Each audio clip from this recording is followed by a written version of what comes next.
If you ever wanted to bring that feeling of hitting that sick parry to Guild Wars 2, this is the build for you.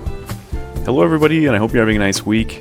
Today I'm going to give a little update on the Revenant meta, explain the best Revenant build for PvP currently, and then I've got a ranked gameplay that I'm going to do some commentary over to explain a little bit about how this build is played.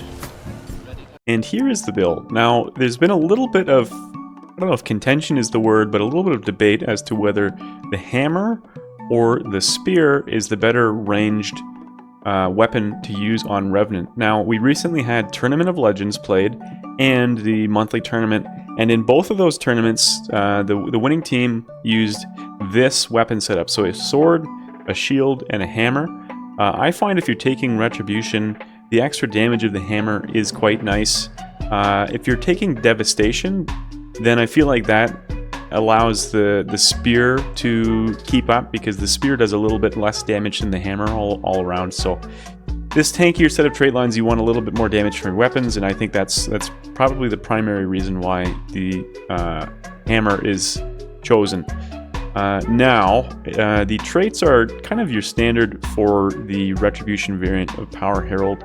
The kind of spark notes of this build is that you're going to have a really high crit chance from Roiling Mist, and you're going to be healing 5% of all of the outgoing damage you do, so that's going to be returning back to his health.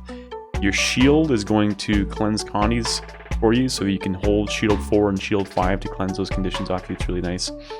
So shield is going to be your main sort of defense tool. Sword is going to be your main sort of melee damage dealer, and then your hammer is a really strong ranged damage dealer with some defensive skills on there as well. It's got a projectile negation, and this build in general does quite well versus projectiles, because you've got projectile negation on the hammer, and then if you take the Relic of Earth, which is what the finalists in TOL and the monthly tournament used, you can actually reflect projectiles back at their caster, so it's really handy versus things like Virtuosos, Rangers, etc. You can swap Relic of Earth out for Relic of the Zephyrite if you're not concerned about projectiles, but in cases where you're against a Vert, a Ranger, or even actually another Revenant, Earth is the best choice for and particularly for Revenant. You can actually reflect the enemy Revenant's heal skill, Enchanted Daggers, back at him and get the healing off of it. So in that scenario, Relic of Earth is the very best. But you can take the Zephyrite Relic, or the Mistburn Relic has the highest damage potential if you just want to do the most damage. Rune of the Revenant is sort of an easy pick. It has a nice spread of stats, and also that vitality at the end really helps. You can take other things. I know some revs take the Reaper rune. I've seen some take the Vampirism rune. I've seen some even take the Warrior rune. So, you know, runes and sigils are by and large up to personal preference, but I find that Rune of the Revenant is just an easy one. You never really have to think much about it. And then these are the sigils that I have equipped on my build, but like I say, by and large, personal preference here. So this is a good all-rounder build. There's not a lot of things that hard counter you terribly. It doesn't do particularly well versus Conti Soul Beast. It doesn't do particularly well versus Conti Thieves or Conti Necros. But, you know, most power builds this thing does quite well against. I think Hollow is technically favored in the matchup, Rev versus Hollow. But whenever you see a Virtuoso, you can typically have a pretty easy time fighting versus them. So, here you go. Here's the build. Be sure to try it out and let me know what you guys think. Now here is the gameplay. Now I have been feeling very washed up this season. I feel like I am having a hard time. I'm somewhere in about Gold 3, which if I had the amount of games required to be on the leaderboard would put me in the top 100, but it feels like a very brutal season. I don't know if people are maybe waiting until the expansion drops or what's going on, but definitely having a hard time. So this game does not go to plan, actually, and I thought that might be interesting to upload. As you can see, our Mechanist goes immediately to far. So when you're outnumbered at mid, you have to play mid very carefully and not aggress into an outnumbered fight. And so I kind of go off to the sidelines here and duel with this Vert. Now, I'm not going to sit here and pretend like I did everything perfectly this game. I certainly didn't. That was part of the reason of my little prefacing that I'm feeling a little washed up this season. You know, I make a lot of mistakes in this one here. So as you can see, my teammates die at mid, and I've got 3 people chasing me, and I just need to figure out a way to survive this situation. So I target the Mesmer up on the B node and port up and away from the 3 players chasing me, and that allows me to survive that situation. And my teammate comes in to give me a hand with this Mesmer now, so kind of took a unfavorable situation and turned it into a pretty good one, and we get the kill on that Mesmer there, which is pretty good. And next, the enemy Rev aggresses on me here, but I've got a good amount of cooldowns, and my teammates are coming off respawn, so I'm not too scared. We get the kill on him. And then finally, that Dragon Hunter that was chasing me arrives to this fight, and I have got to try and kill him without getting all of the trap damage in the world here. So let's see how we do it now. He goes up onto the kiting spot, and so I just sit on my node. He gets the F1 on me, go for the Jade Winds, it lands, and then a little bit of F2 on Shiro gets the unblockable damage. Now, like I say, I don't play perfectly, far from it here, and feel free to criticize me in the comments or tell me what you think I should have done here. Now, my thought process was I'll go far because they're going to have respawns coming in, and my guys should be able to win that little 2 versus 3 over there. But I see a teammate goes down, and there's 2 low targets, so I decide, okay, I need to help them out here. And I thought that, okay, I can probably leave them now. They should be able to deal with this at this point. But then the Dragon Hunter comes in, and then one of my teammates dies, and then rallies them all, and just, you know what, hits the fan here really, really hard, as you can see. I kind of maybe put a little bit too much trust. Like, as you can see, I kind of wanted to go to far, but my teammate at far died too, so there was really nowhere. So far maybe wasn't the correct play. I wasn't sure if I should go into this fight at mid here.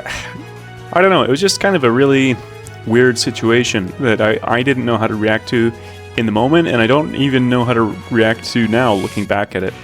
I end up getting bursted down by the Dragon Hunter, as you can see there, and just quick respawn. So like I say, if you have any idea of what I should have done instead, feel free to let me know.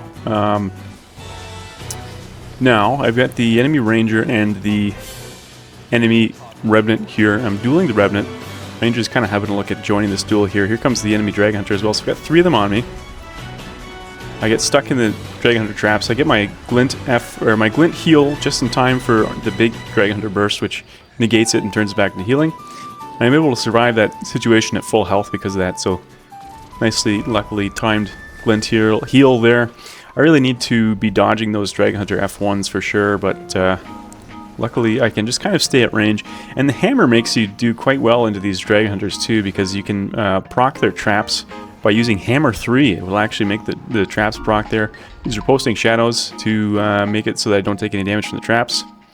I do kind of greed for this Dragon Hunter kill. He comes back to me, and then I do a little Hammer 2 onto him, and that hits him for about 4k. Nice solid hit there, and that gets the down on him. So another like heinously outnumbered situation that I was able to survive with a little bit of kind of counter pressure on the enemies in the right scenarios. And then I jump immediately up onto the Ranger because the Ranger was up on an advantageous spot. He was kind of up above, and this guy's like a longbow Ranger. You don't want to allow something like that to just like free cast on your team. They're just going to kill everybody. So jump up onto him and put him down. Now I think I'm going to get completely memed by the Dragon Hunter here. Yeah, 1 CC, 2 CCs, and then he gets me before I can get my heal because he hit that perfectly timed CC chain on me. So that's my second time getting memed by the Dragon Hunter there. I think that's one of those builds where, you know, every now and again it's just going to happen. You're going to get caught by that. You know, maybe the best players in the world don't. Maybe, you know, Naru and CJ and Ma don't, but I'm not like them. I'm I'm a scrub, and I'm feeling like a really particularly big scrub this season, that's for sure. So here we go. See how I can use my magnetic aura there by using my elite to reflect the Ranger's projectiles back onto him. And if you'll notice right here, my thief goes AFK, so I'm completely outnumbered here. I've got 3 enemies on me here. This is a real fight for survival. I use this really cool kiting spot here and pop my heal, and one of the enemy players chooses not to follow me at this point, but the Vert and the Ranger continue to follow me, and that's okay because I have a lot of projectile negation here. So I'm going to go ahead and use Hammer 3 for the evade, and then I can use Hammer 4 to block all those incoming projectiles. Look at that, I can make it so they can't shoot me for a little while, roll back up the stairs, get a little heal off. Here comes the Mesmer, go ahead and roll out of the damage. Hammer 5 lands, back it up with a Hammer 2. Here comes the Ranger, Hammer 3 to dodge the damage, and hit him right at the end of his burst window. And that's a successful 2 versus 1, maybe a 3 versus 1 even, depending on how you count it. So that was pretty clean, and kind of illustrates the point I'm trying to make, that this build does really well versus projectile-based classes. Like, I think part of the reason that I was able to pull that off is because that Ranger was a longbow Ranger, and that Vert, obviously Verts are almost entirely projectile-based damage with their blade songs and their dagger and such. So because of that, I was able to pull that off. But like I said, my Thief has gone AFK, even though at the point that he chose to do so, we were only down by about 50 points, and it's kind of the story of my life this season. You know, even when the games are good, it's like some person gives up and AFKs, or you know, maybe two people decide that they don't like one another, and so they start arguing, and then it spirals out of control. It's like hard. It feels rare right now that I get a game that you know, the best team wins and it was a good hard-fought game. It seems like right now it's mostly up to whoever behaves themselves, which kind of sucks. I definitely wish that RepresentRisk put a little bit more stock into the moderation of PvP. I've thought that for a long time. I've always thought that, and I'll definitely continue to think that and reiterate that point. You know, I think that a stronger, you know, level of trust between all the players would you know, help to clean up the matchmaking and make the game more appealing for everybody if you didn't have to worry so much about people AFKing and being toxic and all that stuff. So anyways, I've got 2 Rangers here, and as you can see, I can use this nice little kiting spot to make it so that they don't want to chase me right now. And my idea is I'm just going to try and survive here and hold as many of them as I can, so that hopefully, despite my Thief being AFK, my friends on my team can either take a even numbered fight, or maybe even an advantageous fight here. So I use Jade Winds there, trying to get my my magnetic aura, and then I can use my Glinteel to convert all of his incoming damage into healing there. The Jade Winds did not give me the magnetic aura, so I take that into consideration. And now my Glinteel, my Glinteel is off cooldown. So now I think, okay, next I can use magnetic aura here. And so just as I do it, the DH teleports on, the Dragon Hunter teleports onto me, which makes it so that I can't do my really cool play that I had in my head. But I'm outnumbered again. Ranger's about half health. He's the one I'm going to try and pressure here. Get my Glinteel off during his big burst there. Nice. Ranger goes up to a kiting spot. Dragon Hunter is sick of trying to kill me, so he just goes ahead and leaves. So I've been able to hold at least 1, sometimes 2 or 3 on this far node for pretty much the entirety of the duration of the game, where my Thief so graciously decided to AFK. But obviously when you're down a man, it's next to impossible to win. So I feel like sometimes I only upload my wins, only upload my highlights, you know, the highlight reels. You know, here's a little bit of a low light game where, you know, despite the circumstances of you know, not being given much by way of teammates, I still feel like I personally played well. And I think personally I can have a good game even when I lose, and I can actually have a bad game even if I win. So as you can see, you know, mid gold 3, but I got like all of the stats except for revives. I should have revived someone, then I would have gotten them all, like Thanos. So that's the end of the game. So I'm just going to go ahead and thank everybody for watching here and do a little bit of a self-plug here, very shameless, but I've been streaming over on my Twitch. So this is my Twitch. Feel free to come and hang out with me sometime. Been streaming PvP and World vs. World. I'm an RepresentRisk partner now, which is super cool. So I've got a link for you to buy the expansion that's coming up. And if you do so, I get a little bit of cut of the revenue. So really appreciate that. Expansion is coming out, I think, in like 28 days or something like that, 18 days. So that's pretty much it. If you guys have any questions about the build or have any critiques about the gameplay, any tips, whatever, feel free to leave them in the comments. I got a guild link in the description if you want to come play some games with me and hang out. And that's pretty much it. So thanks so much for watching and sticking by me even though I took a little bit of a break. Really appreciate you guys. And I'll see you next time, hopefully a lot sooner, for another video. Thanks so much. Bye.